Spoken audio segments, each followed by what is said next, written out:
Ish. And we are live. Good morning, or good afternoon, wherever you are. Welcome to Real Talk with Nina. Today, I'm super excited to have Alastair McDermott with me. He's dialing in from Ireland, and we did figure out the time difference between daylight savings or not daylight savings. So we're very, very glad and very honored to actually have Alistair here because you're in for a big treat today on our Real Talk. So welcome, Alistair. And please just tell us a little bit about yourself so we have context as to who it is we're speaking to.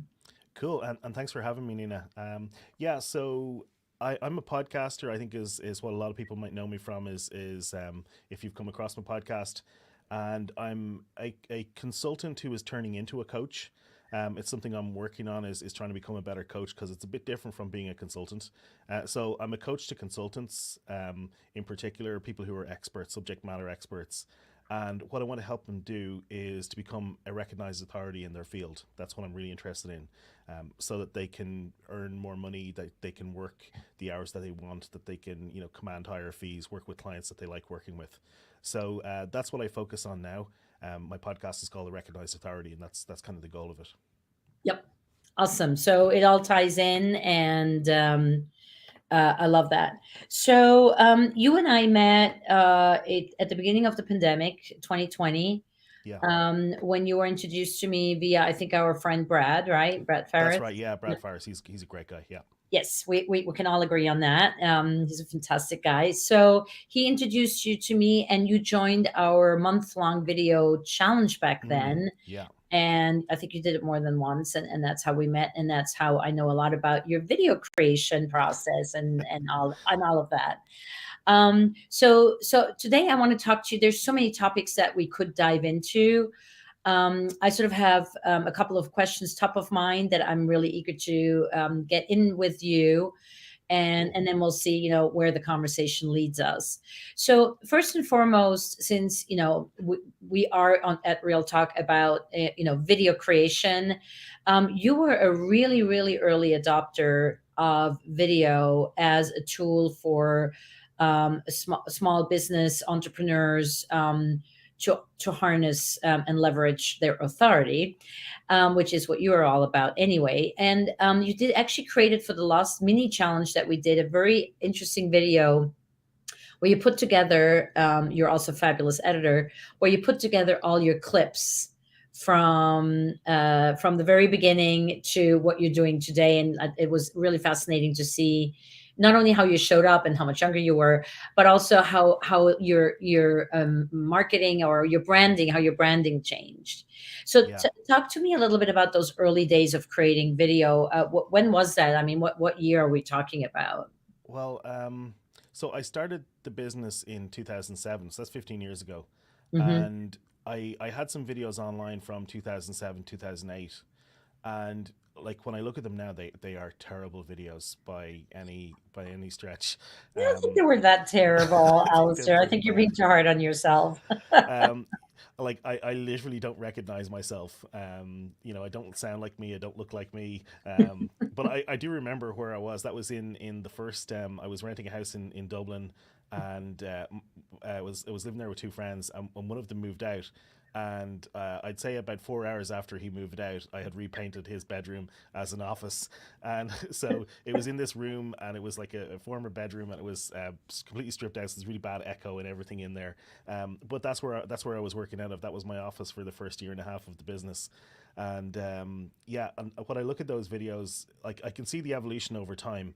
I did have some difficulties with creating content consistently back then, and it wasn't Yep. really to do with the technical aspects of video. It was more about what was I focusing on, and I really had a lack of focus. But I Mhm. think we'll get to that to discussion on that later on. Yeah. But yeah, it's interesting to see when you look at your progression over time, and so I mean I could have compressed that if my video has drastically, like if I look at the curve, it's drastically improved, kind of Yep. hockey stick style, over the last year and a half. Funny Mhm. enough, since I started working with you, Nina. So I wonder why that is. Well, thank you for So saying no. yeah, no, and that challenge was really great, and as you can see, Nina, I'm being pretty good at looking at the camera right now, even though you're down to my side. I I'm know. being I always pretty have. good. I have the same issue because on Zoom at least I can move. I can do a self hide, so I don't have to look Mhm. at myself. And then I move up the person right under the. But with the browser that on Streamyard, it's much more difficult to do. So yeah, I'm sort of I have one eye on the green dot and the other eye is on you ish. So Yeah, and these are all the little things, but like yeah, it does make a difference. And I yeah, particularly noticed that in my YouTube videos when I'm looking at the camera, they do come across as making more of that connection. So I'm really happy that I know you had to practically beat that into me with a stick because I was really bad at that at the start. But I got there, and I'm looking at the camera and hopefully making eye contact and maybe some kind of connection with people who are watching. yes, exactly, exactly. And again, it's you're not the only one I had to pull the stick out for. So, it's so to speak, the proverbial stick. Let me get back to something you said earlier. You said that the content creation piece was hard in the beginning. Hmm. I'm wondering whether it is what I see is there's sort of a thing that happens that when people start creating content regularly and they do it within a community, there's a lot of opportunity to cross fertilize, to be inspired, to you know be more intentional because you're in a space of others who are doing the same thing, so you can kind of carve out that niche much easier than when you are alone on the prairie and there's nothing but dust balls and a coyote somewhere in the background and the cactus on the left. I'm painting a picture right now. So anyway, I think it really it might have to do with that you were just sort of too early in a way with your video usage. Yeah, I think so. What it was is that I was trying to create the content right when I was at the start of the journey. Yeah. And I think when I was back then, I didn't really have a clear business model, a clear objective. I certainly didn't have anything like a specialization, Yeah. and I was trying to find my feet. And I Hmm. think that I could have found my feet a lot earlier. I probably needed to work with business coach, people like that. But also, Hmm. I think, and I talked to you about this before, but I think that there is a kind of a winding path that you need to walk when you're at the start of Hmm. your kind of evolution, and you do need to kind of get broad experience before you can start to narrow down and pick something that you want to focus on. And so I Hmm. think I was doing that at the time. I was kind of on that kind of winding side to side path, getting lots of broad experience. And because I was doing that, the content that I was creating, there was no focus to it. Yep. And at the very start, that's absolutely normal. I think that's just how it goes. Um, Later on, when I should have focused, I didn't, and so I don't really mind the stuff from 2007, 2008, 2012, but 2014, 2015. At that point, I was a bit slow in realizing that I needed to niche down and specialize, which is probably why I sound like a broken record now, because I talk to people about that being such an important thing to do. I talk about that all the time. So yeah, but uh, I think that at the start you do need to have that kind of exploratory phase where you're learning, figuring out what you like doing, what you're good at.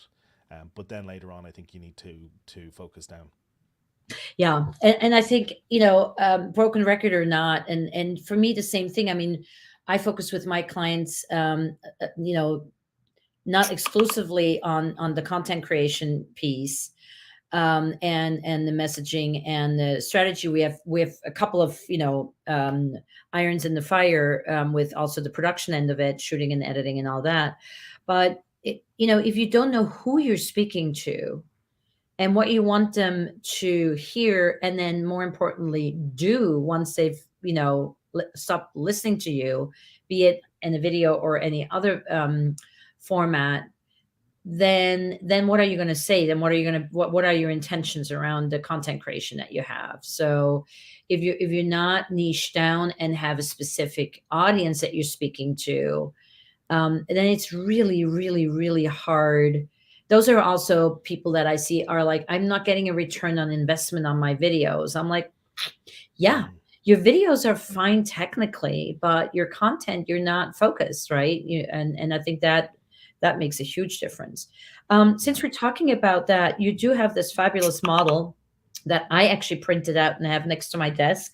But you have a very nice version of it that you have designed out, and it's called the Authority Maturity Model. And I think for this audience here, this is such a fabulous model that I would love to spend a little bit of time to actually pull it up if you could, and for us to talk through it, because I think it Sure. also is a great way to talk about what works and doesn't work with video, and we both have done it, so we can speak from from experience. So I think that would be really cool. Yeah. Okay, well, so I have two versions. Well, I have what I call the journey to authority, which is kind of like a drawing of the different kind of evolution, the stages people go through, Yeah. and then the other thing that I have is kind of what I'm trying to build out at the moment, and based on the interviews that I've been doing with lots of people like you and Mark Hmm. Schaefer and Marcus Sheridan and people like that on my podcast, Hmm. David C. Baker, like all of these people, I'm learning from all of those conversations, and quite often actually I'm pulling up this spreadsheet and showing it to people and saying, hey, what do you think of this? Kind of testing it, validating it, Hmm. and so I'll pull up here. Let me just share my screen.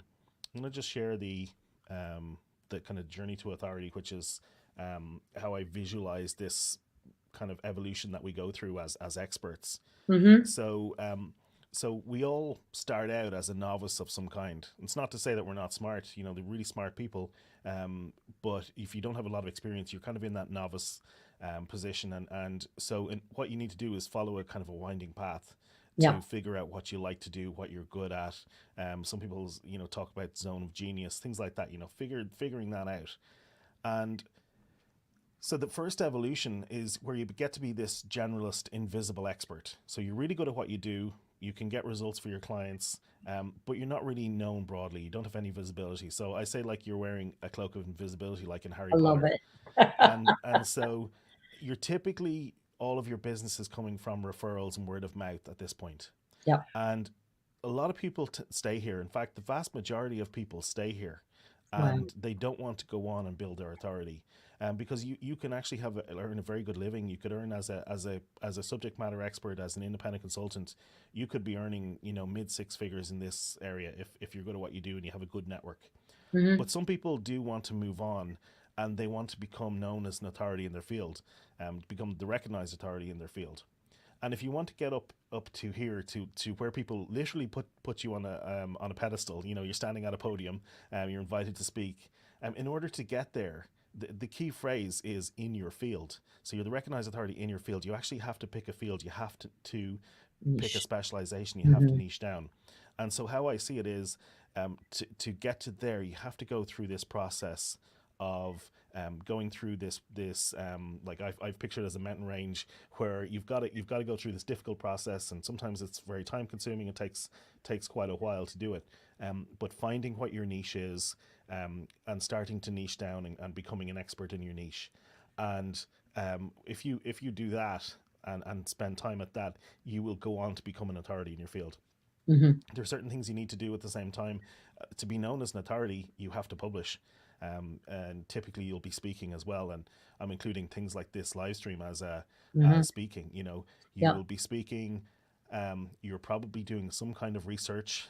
Yeah. It could be small scale research. It doesn't have to be, major commercial scale, or kind of,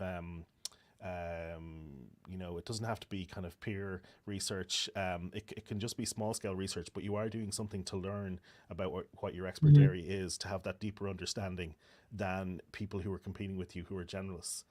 But Yeah. if you go through the specialization phase, and Hmm. then go on to do research and publishing and speaking, you will become a recognized authority in your field. So that's how I see that evolution. That's fascinating. I mean, I think, and I also love the little spreadsheet you have around it as well, where it sort of talks about what is your visibility, what kind of business, how are you attracting your business, is it inbound, is it outbound? Yeah, exactly. I find that to be absolutely fascinating. because also as small business owners, I mean, I'm looking at this, I'm like, where am I, and I feel like I ping pong somewhere between specialist and authority, but I also see some generalists traits in there. You're mute, Alistair. And Key, so that was a rookie mistake there, being on mute. All good. So yeah, this is like the kind of the representation of what I just showed you behind the scenes, the Yeah. journey to authority. And I see people as going through this evolution from novice to generalist. And at that point, then when they niche down and specialize, they become a specialist. At that point, they're not yet an authority, but there are benefits in going from generalist to specialist, even before you become an authority in your field. Because when you specialize and niche down, everything that you do gets much easier. Yeah. So, for example, if you are doing marketing, it gets much easier because you're marketing, you're creating, you're focusing on one type of client, one problem. But also the work that you do, once you start to specialize that, you start to get this pattern matching where you're seeing you're not learning on every project. So Mhm. the work that you're doing becomes much easier when you specialize. If you work with subcontractors, usually you need to work with a smaller pool of subcontractors because you're not providing so many different services. You start to get economies of scale, you get better at what you're doing. There's just so many benefits from just specializing, even without the authority part. But Yep. what I really like about that is it allows you to go on and become an authority, which you can't do otherwise. Yep. And You have that's the key to thing. reach. You have to reach this specialist. So okay, so devil's advocate, or just for the sake of argument. So if we Hmm. look at somebody who is an absolute master of communication, here in America at least, Gary V. Hmm. Did he ever specialize? I mean, it seems to me like he's all over the frickin' place. Is he just an outlier? Yeah, well, so I think that we could complicate this model by adding a fourth level, which is Mm. like this kind of celebrity authority. I Okay, think got it. people like him are him and Mark Schaefer and other people like Dan Hmm. Kennedy, for example. But if you go back, if you look to their backstory, you'll find that they were actually a specialist at some point. So, Okay. for example, Gary Vee had a video series called Wine Library TV. That was what made him his first that was his first business, and he did that for years without seeing any results. By the way, it took him, I can't remember, it was something like 4 or 5 years of doing that, maybe longer. I'm not sure the exact number, but Mm. he created those videos. Wine Library TV. He was putting out one every single week, and so he was a specialist, and he had niched down to wine, video production, social media, and that was what he was really specialist at. Yeah. And he then went up a level when he became an authority in that. He went up a level and he became an authority in video and social media, to the point where he has a video, he has a camera person following him everywhere and documenting everything that he says. Now, there is another thing that Gary Vee does, which I think is, I don't know, it's a bit grey for me. It's kind of blurring the lines. He will answer every question that he's asked with absolute conviction and authority, as Yeah. if the answer that he's saying is 100% correct. Yeah. And I think that the issue is it may not be, but because he's speaking in such an authoritative manner and he already has the kind of halo effect from his success in other areas, I think that's why he appears to be an authority in everything. Yeah. But when you take any of these examples, like Dan Kennedy, for example, I think he started out in helping, I think it was chiropractors or doctors, and he had this niche area. And he went on to be one of the most well known people in the world of direct marketing. Hmm. But he did have a niche area that he started out in. So he did Okay. actually have a specialist area. So I think what happens is after you build your authority, you have a platform and you have an audience, and Yeah. what you can do at that point is you can choose to go broader if you want to.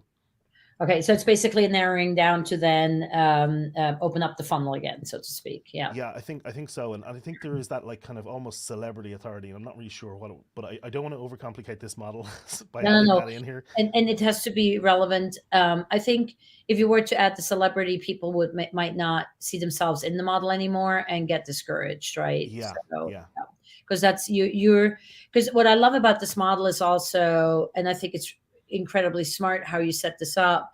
If you're working with you, so you said earlier, I don't know whether you said in the live or when we were chatting before, that your clients fall somewhere between the generalists and the specialists, or often Yeah. generalists want to move to the specialists.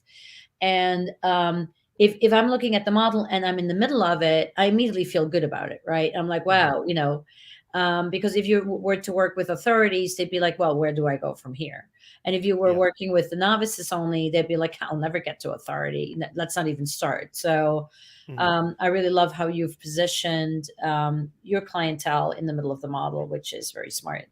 Yeah, and there is Um, a next step. Like, there's an easy next step for each one of those. If you want to go from being a novice to being a generalist, you just got to get more broad experience. That's the first thing you need to do. If yeah. you want to go from being generalist to move up to being a specialist, then you've got to niche down, you've got to specialize.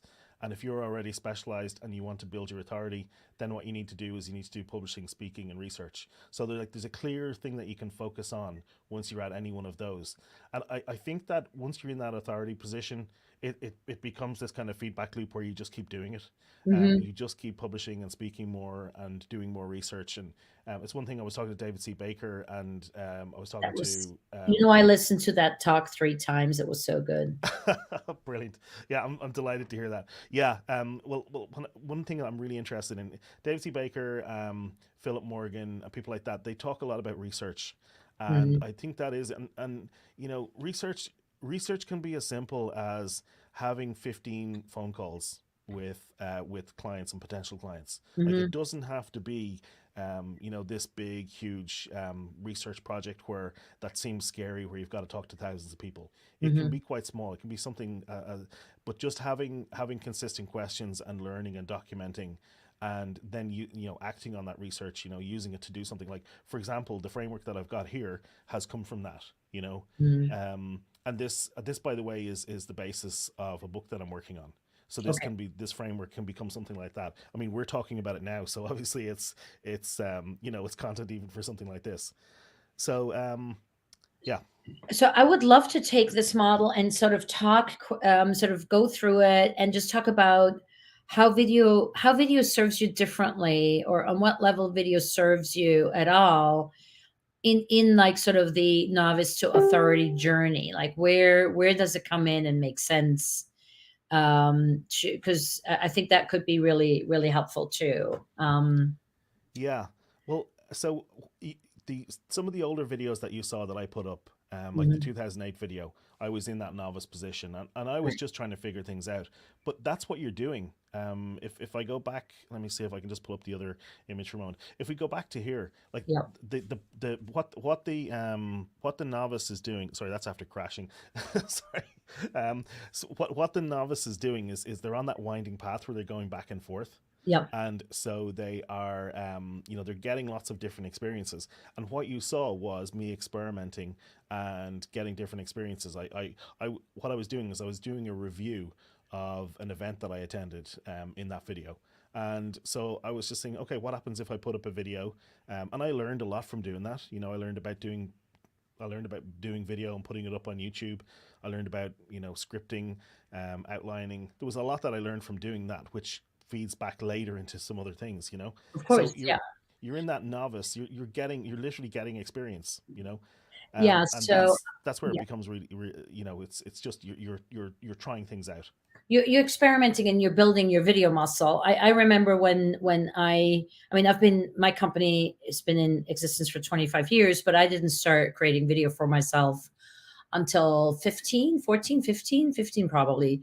And at that point I didn't know yet what I was going to do. I gave myself 3 months to pivot. Haha. 5 years later, right? But anyway, so my videos in that novice stage were basically, hi, my name is Nina and this is my background. And then I remember I was blogging a lot at the time, and blogging was easier because yeah, I could sort of do the review thing, like what should we do, things I've read and my opinion on it, or how do you shoot a simple video. It was just very simple stuff, but I had no clue yet where I was going to go with it. So yeah, it was a trial and error phase. But and maybe for me the journey was different, moving into sort of the generalist, or even already playing with specialists. um, I found that the moment I made production value much simpler and sat at my desk and just talked about what was on my mind and very specific things I saw people do or not do with their video production and how I thought they could be done better, that was the moment my videos took off. That's the moment I got traction on LinkedIn. Yeah. What one thing I think is important to note about this is that some people are going to be like people like us who are self-employed. You've had your own business for 25 years. So most of your career has been in when you've been self-employed. Some people will go through this novice stage while they're in employment, and Mm. they'll already come out in at level 2. Yep. In fact, some people may already start their own business. They might already be at level 3. So it's going to depend on where you are. Yep. Some people will even start at authority. Um, if some, I'm trying to think. There's a person who was a spokesperson for Google search, and I can't remember his name. But when he left Google, people would hang on every word that he said about SEO and search, because he had this huge platform already from just being the spokesperson for Google about Yep. SEO and the search algorithm, and so he has pre-made authority from being in that position. Yep. So it depends. You're not necessarily starting out at novice just because you just started your own business at this point. So that's why I think it's important to, just to note, it's not just about that. It's about your own experience and what you've been working on. Yep. Some people will be generalists, like for example, consultants who work in some of the big consulting firms like PwC or Ernst and Young or somewhere like that. They may be a really great generalist already, or they may have been specializing while they were there, so they may be at specialist already. So it sounds to me like you may have already started out as a specialist. So and we the other thing is, you could argue back and forth. Some of this is going to be very nuanced, and it's going to be, splitting hairs. So I don't want to do that either, because it's a Hmm. framework for discussion and teaching, rather than trying to be a be all and end all. Hmm. Yeah, yeah, for sure. And I think yes, to the specialists, but catching up on maybe the lead flow, and that kind of and the pricing tier and all that. So that's why I said I sort of feel like I fluctuate between, or have been fluctuating between these back and forth, and I think that's probably just I would venture to guess I'm not the only one. What I thought was really interesting is the outbound versus the inbound and the referrals, because that's something we talk to our clients about a lot. Is the videos that we're creating for social media are to attract that inbound traffic that I find to be the organic, getting clients organically, permission based on LinkedIn. That is sort of our jam. And so I was really fascinated to see the source of business in your model, and how that can, how that feeds into how we talk to our clients about how to create video. And I mean, we're experiencing quite a bit of inbound, and we're doing some outbound, but I just found it fascinating because I think video there is super helpful to create that sort of attraction that moves people from having interest in buying or interest in solving their burning itch, to actually deciding that they want to buy from you, or they're taking you into their closer consideration to be buying from. Yeah, and this whole thing about the source of business, that's what got me into what I'm doing now, Hmm. because where I was coming from, I had a web design consulting business. I was working with a lot of different types of businesses on online marketing, and I was getting really frustrated that I was able to help all of these other types of businesses, in particular like e-commerce businesses. Hmm. Um, I was helping. I was working with a lot of different types of businesses. For example, I was working with one company where they had plant machinery, so big Hmm. excavators, things like that. Hmm. And then I was working with a magician for children's birthday parties, and then I was working with a mining company, and then I was working with a company that sold clothes online, and then I was working with somebody who sold sold sun cream and hair shampoo and things like that. And so Hmm. I was all over the map. And so first off, I didn't have any specific like the only thing in common was they all wanted websites. Yeah. But what really frustrated me was I was able to help them with online marketing and helping them to get results with things like Facebook ads and Google ads and things like that. But I wasn't able to do it for myself. And I was getting really frustrated with this because why is this online marketing thing not working for me when it's working for my clients? Yeah. And so I was trying to figure that out. And I went through this process and I was also talking to consultants who happen to be my favorite types of clients to work with. I think in part because they have a very similar business to me, and and this is where I got into the research. I started asking consultants about their websites and were they interested in improving their websites, and I started to survey groups of consultants, and the results I was getting back was that they didn't care about their website at all. Yeah. And that was fascinating to me. It's like, why don't you care about your website? And I realized that they didn't care about their website because it didn't bring them leads, because all of their leads were coming from referrals, word of mouth. And so the website just was not important in that scenario. Um, all they needed for a website was a brochure type website, something really passive. Hmm. And so that really fascinated me. And I was thinking, okay, well, what about the types of business where you are getting inbound leads on your website? So what is that?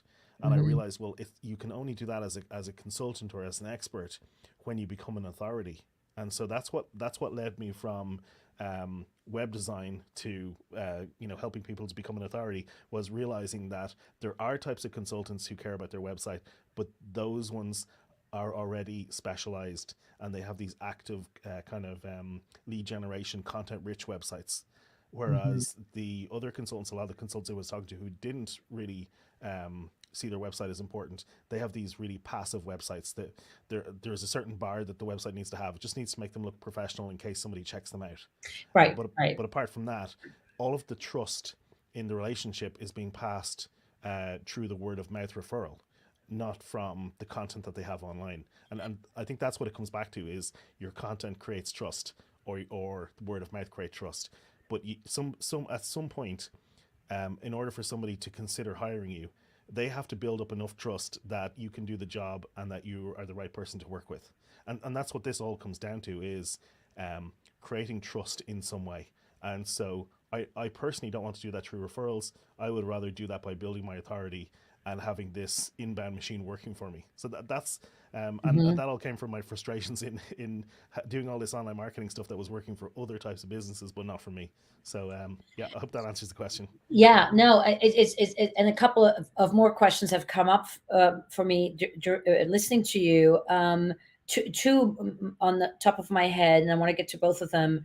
One is so you're talking about the referral, you're talking about the website, but I think it's really important to also talk about the social media in LinkedIn in particular, that Yeah. I sort of feel is sort of a stepping stone in the middle. So that's the one thing I want to talk about. And the other thing I was gonna ask you was okay, forgot about it. Let's go to the LinkedIn part, and maybe the other one Hmm. will pop up again. So for instance, I mean, again, when I look at when I look at like our website, it has functionalities, but we, for instance, just took the news section off of the website because no one went there, because everything that happens with us and happens real life happens on LinkedIn. I mean, I feel like LinkedIn is a extension in a way of our website. Now, I am painfully aware of the fact that I don't own any of the assets that are on LinkedIn, right? That I know I need to get my people off of LinkedIn as quickly as humanly possible and move them into my email list. But I also can kind of I can sympathize, or I see myself recreated in the saying that the website really is just a thing where people can come and verify that we're for reals, and we have a landing page for our programs and stuff like that. Yeah, so I mean, on the first point, like the thing is, don't build on rented ground. Yeah. And I pushed it a bit with LinkedIn. When I did some surveys, I did some of my surveys using automation, Mm-hmm. And it was a couple of years ago now, and I wouldn't get away with what I did back then now. It Mm-hmm. wasn't really spammy, um, but it was using spammy techniques. Oh yeah, we So were what I there mean by too. that was Yeah. I was sending connection requests to people, asking them to take a survey, and I would send them, like, I would ask them to take a 60-second survey, and it was two multi-choice questions and then two kind of paragraph style answers. And so I surveyed over 1,000 consultants that way. Wow. And I did use automation for it. And LinkedIn, they didn't ban my account, but they put a stop on me connecting with people without their email address, and they took that off afterwards. But for a while there, my account was limited, and so there are things that can happen like that, and Yeah. that's like there. Some people, like, I have seen. Um, I've seen people who are not doing anything even remotely as sketchy as that, who have had their accounts banned for some reason or another, Yeah, it and happened to us a year ago. We actually had to cancel one of these lives because right. we got locked So out for 3 that's days. the problem, and it can happen. It can happen. You can be completely innocent, and it can still happen to you. Yeah. And the problem is, you're talking to a faceless corporation trying to get your stuff back.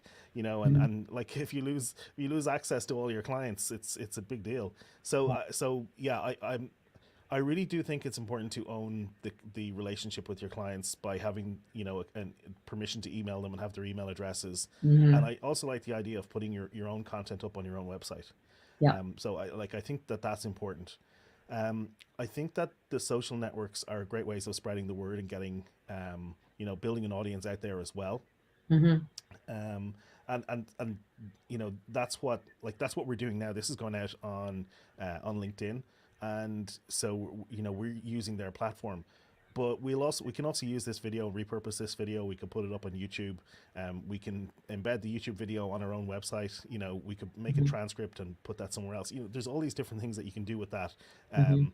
so that you own the content. And so I think that's important as well. But I think it's all just going back to that thing of you're publishing and speaking, and that's something that you kind of do on a continuous basis, because that's what builds your authority. Yeah. Back to building your authority. How have you used, or how are you using video to support yourself in that? And then the follow up question would be, we had the pandemic, we all went online. Video was then the only medium we kind of had, media, be it live or pre produced content. Do we need to go back to speaking in person to build that authority, or can we keep it on video? Well, I think that if so, I'm not going to do an in-person meeting ever again. That's my intention. I'd be happy to speak at in-person conferences, things like that, because I think that there's a lot behind the scenes that happen in places like conferences. Mm-hmm. Yeah.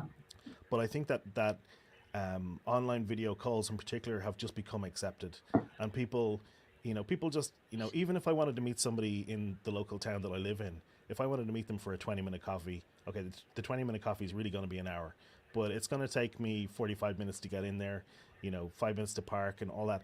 A 20-minute coffee meeting really turns into 2 or 3 hours. Yeah. That's how it usually happens. No, And I'm with you 100%. I mean, I'd rather yeah, have a 20-minute call take 20 minutes, yeah, and exactly. do it online, and Yeah. everybody's, it's convenient for everybody. It's more efficient. So yeah, I'm really happy with the fact that there has been a big uptake. Now, that said, I have been doing remote work even since my first job in 2001. Hmm. My boss was in Kansas, and my teammates were in Austin, Texas, and in San Francisco Bay, and I was in Dublin. Yeah. So I've been working remotely for a long, long time. I've always, I like that. But doing video like this, I think it works really well. And like what we're doing now, as a live stream, I think it's fantastic. The fact that we can then take that video, the recorded video, later and do other things with it, I think that's just a bonus. Yeah. But I think it makes a connection with people when they're watching the video. They get to hear your voice, they get to see you. I really like audio podcasts as well. I think Hmm. that there's something, and I don't know if intimate is the right word, but I think there is something when somebody is listening to your podcast, when they're doing the housework, or they're driving their commute, or they're going for a run, or whatever they're doing, and they've literally got you in their ears. I think that's a great privilege. So I think that these kind of means of connecting with people and having people consume your content, it certainly adds a lot more color. Adds a lot more depth to it, rather than just text on a page. Yeah, for sure. And so and I keep coming back to the model because it just fascinates me so much. So if we're moving from expert to authority, and you say, is it in your opinion possible to make that upgrade, or that move? I shouldn't even say upgrade, but that move, totally digitally, in your opinion? Oh yeah, absolutely. I mean, so if we look at what it used to be, it used to be being invited to speak at a conference, speak at an event, or it used to be having to submit a book proposal and having a traditional publisher take Pick it you up. on. Yeah. And now we can just write a blog post. We can we can self-publish. We can self-publish to Kindle. You can probably Hmm. self-publish a book to Kindle if you have it. If you have all the text ready, you can probably do it in half an hour. Yeah. Um, Getting invited onto this live stream is me being invited to speak at a conference. Yeah. It's the digital equivalent. Yeah. So and then we can have our own weekly conference where instead of it being they used to call them brown bag sessions in Sun Microsystems when I worked there, where somebody would invite everybody in, and they'd have lunch and do a presentation. But now we don't have to be in person for that. You can every week you can do a live stream and have people just turn up. So all Yeah. of that, so long as you're prepared, you know, I think that most people have something to add, some value to add to the Hmm. conversation.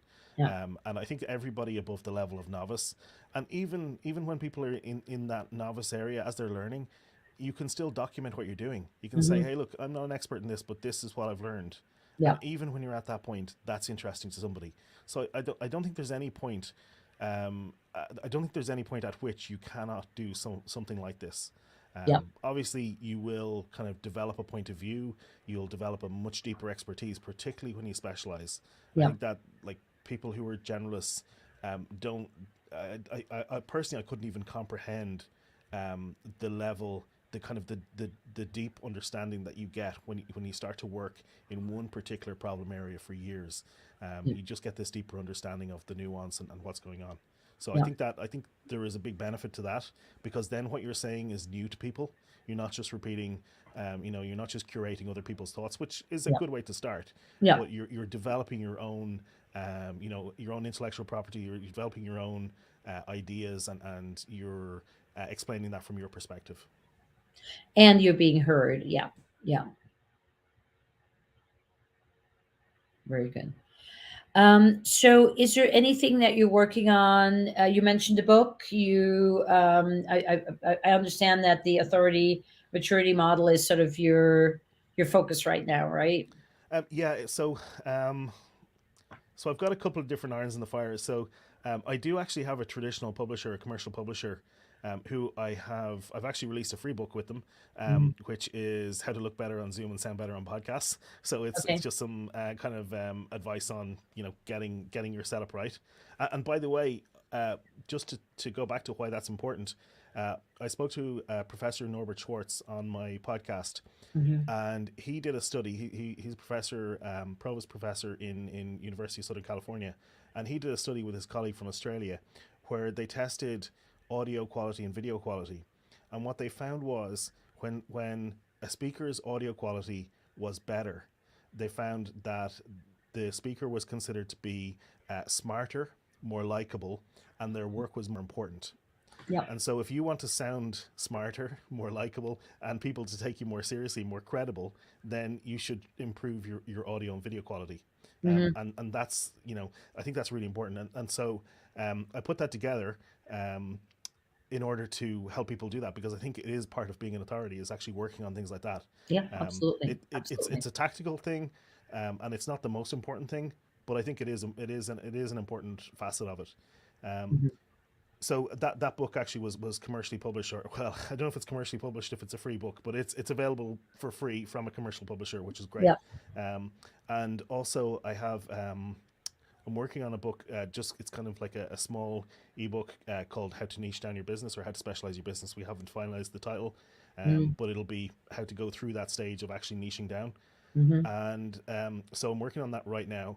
And then the next thing after that will be how to become a recognized authority in your field. That'll be kind of that'll be a bigger book that will probably take a little bit longer, but that will be based on this framework of the maturity model. Well, when that book is out, I want to know because I'm going to be working with my clients with that book for sure. Great stuff. I mean, and I'm already. I mean, I want to have the updated version, but I do share this, and because I think it's a great way to start a conversation around where you are and what your next steps need to be, and I see you as the authority on being the authority. So there you have it. Yeah, and I didn't start out that way, No, I and mean, none of us did started out. Yeah, yeah, exactly. and the other thing about authority is I don't think you can self-ordain. I think No. it has to be Mm-mm. an Yeah. external. Yeah. But you can certainly move towards it, and I think that I'm at that level three, the specialist area, and I'm working on the authority part, Mm, and part of that is publishing, research, publishing, and speaking, and this is the speaking part. The yep. research part is working on things like the maturity model and the writing and things like that. Yep. Yep. And I love that the intention that you have behind it, and not just like, oh, I should be on some podcasts. I should, right? Yeah, I love it. So before I let you go, I want to have a 2 minute or 1 minute or 30 second, however long it takes you, um, definition, difference between a coach and consultant. Oh, right. I'm finding this hard, honestly. This is something I'm working on, something I'm trying to learn myself. Um, so, so typically they're working with different, well, sometimes they're working with different people, but I think that the difference is the consultant tends to be more prescriptive and telling people, look, this is what you need to do. Whereas the coach is much more about, okay, I want to help you get to this end result, and I'm going to try and help you to get there um, by bringing you there. I'm not sure even how to word this, but basically pulling the ideas from somebody, helping people to come to a realization themselves. Yep. When somebody comes to a realization themselves, it's different than when you tell them what the answer is, and they're more bought into it, Yep. and so they're more likely to take the action. And I Hmm. think that's the big difference. And so I'm trying to learn how to do that because my instinct is just to give people answers. And I think that it's better if I can help them to find the answer themselves because it'll be more effective for them. Hmm. Hmm. Yeah. And if there, and I also think, and I think that's why I was interested in your definition, because I think there's sort of a gray area, a vast gray area, because, if I teach people how to create their own videos, yes, I tell them what to do because that's what they come to me for, right? They want to know how to be framed, want to know where the light is, and all that kind of stuff. But they then have to go off and do it themselves.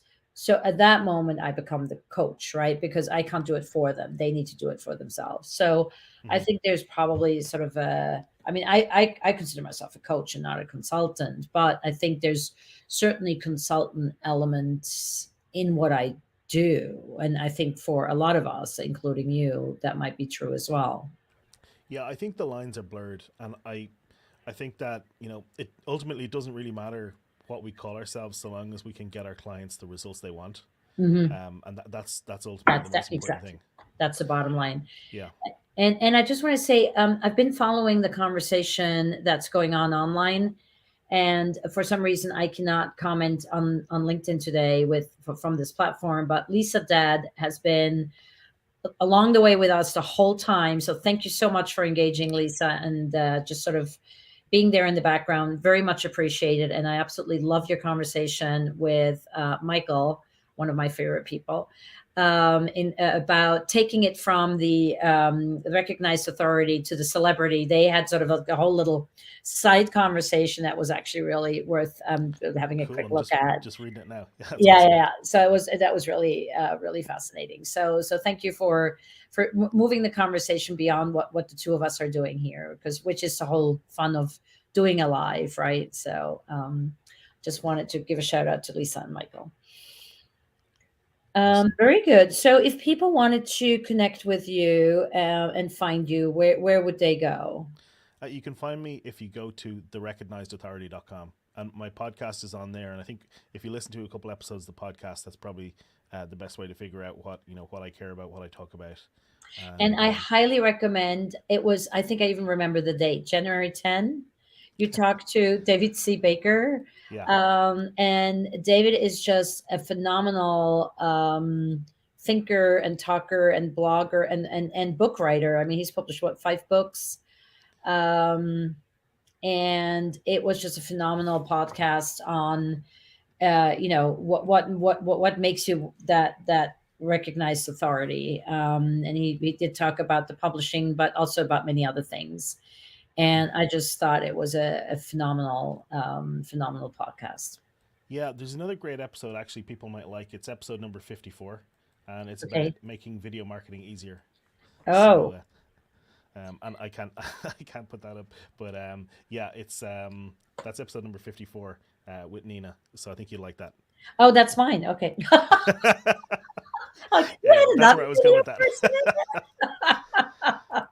So Oh my but I'll god. just put that in the in the chat for you. Yeah, I think I'm going to mosey off and have a second coffee. Obviously, my brain is whoopsie. And then he disappeared on us. Anyway, so that was Alistair. Not sure whether there he is. He's back. Wait, oh, and then he's gone again. All right. So Alistair's obviously having some gremlins in his computer or in his, well, you have some gremlins there, Alistair. No, I don't have Gremlins. I just don't know how to use StreamYard. No, So, okay. Just don't touch anything, okay? yeah, I was just trying to see could I like write in the comments, but no, it doesn't want to let me do that. Oh, okay, that's weird. It should, but Yeah, anyway, yeah. Don't touch anything. We're about to be done. hands So off. so anyway, yeah, hands off. It's like when my dad got his first computer when he was already way in his 70s. They basically just told him not to touch anything, just to look at the screen. And I think all he ever did on that computer was play solitaire, but that's a whole other conversation. That's a good use. Anyway, yeah, I thought so too. It kept his brain going for many, many years past that. Anyway, Alistair, this was a fascinating conversation. Thank you so much for letting us have a look into your, I have to make sure I name it the right thing, the authority maturity model. I find it absolutely fascinating. And so it was really great to get a deep dive into that, and thank you for just giving us so much interesting stuff, value, and things to think about going forward. And any other time, you're welcome back. I'd love our conversations. So thanks Awesome. for being here and taking Yeah, time out of your day to join me on our little show. awesome. And thank you for having me, Nia. Cheers. Cheers. Bye, everybody. Thanks for listening.